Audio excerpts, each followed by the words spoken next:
Alors, dans cette vidéo, il va être question de croissance, croissance au terme économique, et il va être question de bonheur. On va essayer de voir si le bonheur peut venir avec l'augmentation du revenu de tout le monde dans la société, et avec la croissance et le développement de nouvelles technologies.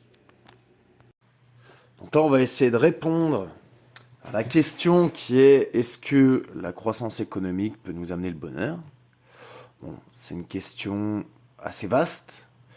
J'ai essayé de synthétiser, et notamment j'ai utilisé les articles d'un courant en économie qui s'appelle l'économie du bonheur, qui est assez marginal, mais qui répond à pas mal de questions par rapport à ça. Donc en première partie, on va revenir sur la théorie néoclassique, ok, et son fonctionnement. Et la deuxième partie, on va voir comment est-ce que cette théorie elle est critiquée par l'économie du bonheur. Premièrement, j'ai repris un article de Sylvie Matelli. C'est une économiste qui nous rappelle les cercles vertueux de la croissance. C'est ça qui m'a intéressé dans son article. Donc, on peut voir sur le schéma que la croissance, ça permet l'augmentation des revenus et du coup, l'augmentation des conditions de vie. Mais l'augmentation des revenus permettra également l'augmentation des investissements. Ces investissements seront soit dépensés en formation, à titre individuel, on poussera les études, soit dépensés en recherche et développement. Dans les deux cas, ça permettra d'augmenter la productivité. Et cette productivité, lorsqu'elle augmentera, elle va forcément augmenter la croissance. C'est dans la logique économique. Et là, cette façon de voir les choses vient de la théorie néoclassique. Il va considérer tout d'abord l'homme comme rationnel. Il y a une hypothèse, du coup en microéconomie, qui est tirée de la théorie néoclassique. C'est l'hypothèse de non-saturation des préférences. Excusez-moi le terme barbare. Mais ça veut dire que les préférences de l'être humain vont toujours vers le plus. Plus il pourra consommer, et plus il sera heureux. Le deuxième cercle vertueux que présente l'article, c'est un cercle qui concerne le niveau de santé global de la population. Donc, ce qu'explique la théorie néoclassique, c'est que avec l'augmentation des investissements dans la recherche médicale, on a une augmentation du niveau de vie et une augmentation de la population, ce qui améliore la productivité et donc ce qui améliore la croissance. De cette croissance, on génère des gains qui retournent en investissement. Ça fait un cercle vertueux. On va définir ici ce que la théorie néoclassique montre comme étant le bonheur. Le bonheur est calculable, quantifiable. Elle partirait d'un concept qui s'appelle le surplus du consommateur. Voilà. Pour les néoclassiques, le surplus du consommateur, c'est l'écart du revenu avec la dépense budgétaire, avec ce qu'il était capable au maximum de mettre comme argent pour acheter un bien.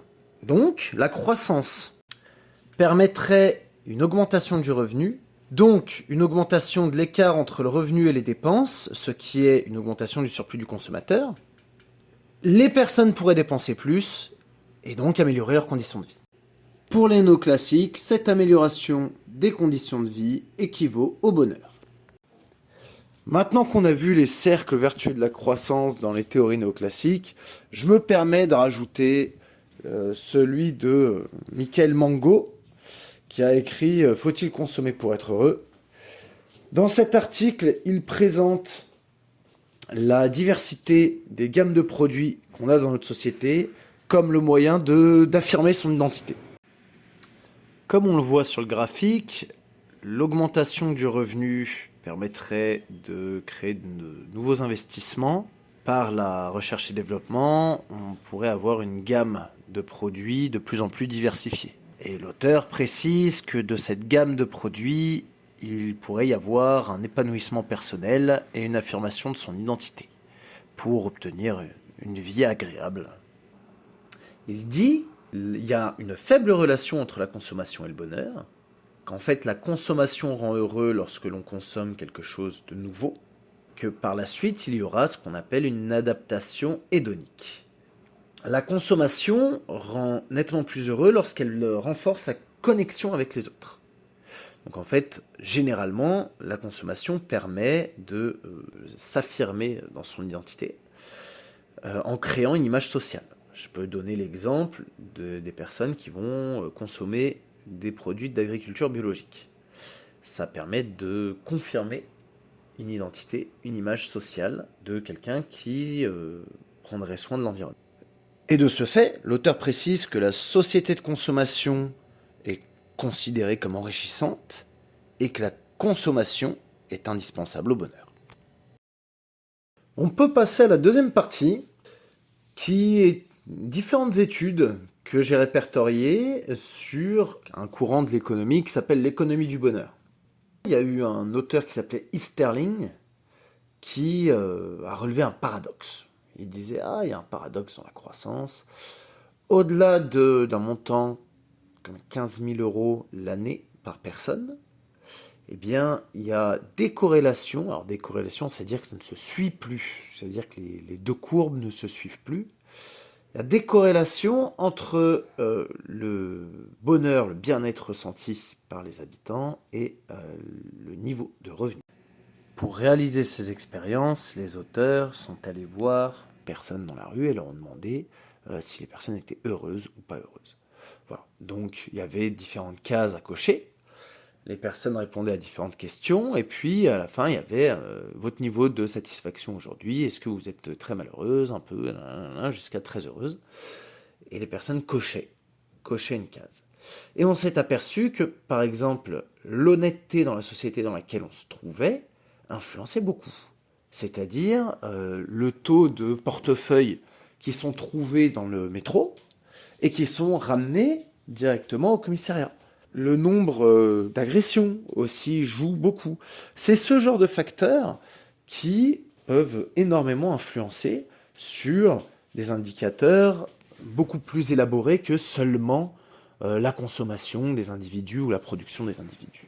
Bien entendu, la consommation et le revenu jouent sur le bonheur, mais vous voyez, il y a même une décorrélation. Donc ça veut dire qu'il n'est absolument pas le seul facteur à jouer dessus. Il y a une auteure qui s'appelle Claudia Sénic, qui a écrit d'ailleurs tout un livre sur l'économie du bonheur et une multitude d'articles. Et dans l'une de ses études, elle s'est aperçue que le revenu ne permettait pas le bonheur en soi, mais qu'en fait, les variations de revenus, notamment son augmentation, permettaient d'accroître le bonheur. Voilà. Donc il y a deux manières, d'après elle, de lier revenu et bonheur. Quand le revenu augmente, quand il vient d'augmenter, manifestement, les personnes se sentent plus heureuses avec leur nouveau revenu. Puis, il y a une phase d'habitude. C'est-à-dire que les gens s'habituent à un nouveau confort de vie, s'habituent à avoir ce revenu-là, et puis, derrière, leur niveau de bonheur revient à la normale. Et deuxième point, le revenu est lié au bonheur lorsque celui-ci est supérieur à celui de ses voisins ou des autres personnes dans la société. Et oui, c'est assez malheureux à dire, mais en fait, c'est comparatif, le revenu. Ça permet de s'identifier à une classe qui a réussi ou non. Apparemment, ce qu'elle explique, c'est qu'il vaut mieux vivre dans une société où le revenu moyen, par exemple, c'est 50 000 euros, et en avoir 100 000 par année, que d'en avoir 100 000 par année, et de vivre dans une société où le revenu moyen est de 200 000 euros. Alors qu'on aurait le même niveau de prix, donc on aurait la possibilité de s'offrir les mêmes choses. Dans notre sentiment, il vaut mieux vivre autour de gens qui ont moins que nous. Ce que je vous montre maintenant, c'est un des articles qui fait l'état de l'art de l'économie du bonheur et qui cite un certain nombre d'auteurs qui se sont interrogés sur ces questions-là. Par rapport à l'argument concernant la médecine, il est vrai que notre société a fait d'énormes progrès en médecine. Mais les accroissements de la productivité, même s'ils ont permis des recherches très importantes dans ce domaine-là, nous ont également amené des maladies qui n'existaient pas auparavant. On parle notamment de maladies professionnelles.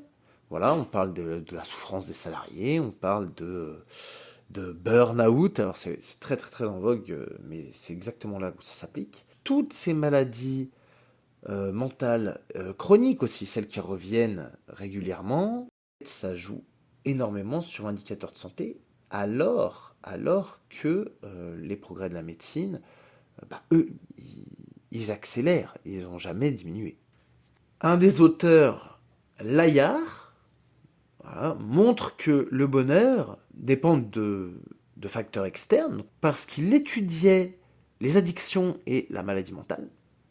Et il s'est aperçu que ces deux facteurs de malheur, mais qu'en fait, il les percevait partout. Voilà, dans toutes les catégories socio-culturelles, il percevait ce type de maladie. Comment est-ce qu'aujourd'hui, on pourrait revenir à un système qui nous permettrait d'être plus heureux? Plusieurs études ont été mises en perspective. Il y a une étude, par exemple, sur les objets durables. On s'aperçoit que avoir des objets durables, ça permet non seulement d'être moins polluant, donc d'affirmer une identité, également d'avoir la possibilité de réparer, donc d'apprendre, de développer des compétences qui pourraient être une source de bonheur. Savoir travailler, savoir coudre, savoir réparer un objet, c'est une source de satisfaction. Ensuite, Sennett, lui, parle de l'artisanat. Il explique que le travail actuel est généralement très flexible, donc qu'on a cette idée que notre travail est un peu une source d'ennui et quelque chose de peu gratifiant. Et lui propose de retourner à l'artisanat. Pourquoi est-ce qu'il propose ça? Parce que il prétend que le savoir-faire permet de limiter la flexibilité au travail. Par contre, ça développe une identité. Un artisan a une très très forte identité. Et par cela, développe l'amour du travail bien fait. Et en effet, pour anecdote, lorsque je travaillais moi avec des agriculteurs, l'amour du travail bien fait et le sentiment d'appartenir à un groupe avec une identité forte était beaucoup plus importante que lorsque j'ai travaillé en open space dans des bureaux, par exemple. Pour conclure, je vais citer Serge Latouche, qui disait qu'actuellement, pour revenir à un mode de vie on serait plus heureux, on pourrait se débarrasser des problèmes de travail et de surconsommation. Il faudrait diminuer le bien-avoir pour le remplacer par ce qu'il appelle le bien-être. Je pense qu'il y a confusion entre le PIB qui donnerait le bien-être. Le PIB donne ce qu'il appelle le bien-avoir, la surconsommation fait diminuer le bien-être. Donc il faut remplacer le bien-avoir par le bien-être. La lecture de ces différents articles m'a permis de m'apercevoir que le revenu n'était qu'un des facteurs permettant l'accroissement du bonheur. Comme on vit en société, les facteurs qui jouent sur notre état de bonheur sont forcément beaucoup plus variés que le simple revenu individuel. On arrive à la fin de la vidéo. Je vous laisse mettre un pouce bleu si vous avez apprécié mon travail. Je vous laisse vous abonner si vous voulez suivre mes autres vidéos. Et je vous remercie d'avoir écouté jusqu'au bout. Voilà, à la prochaine!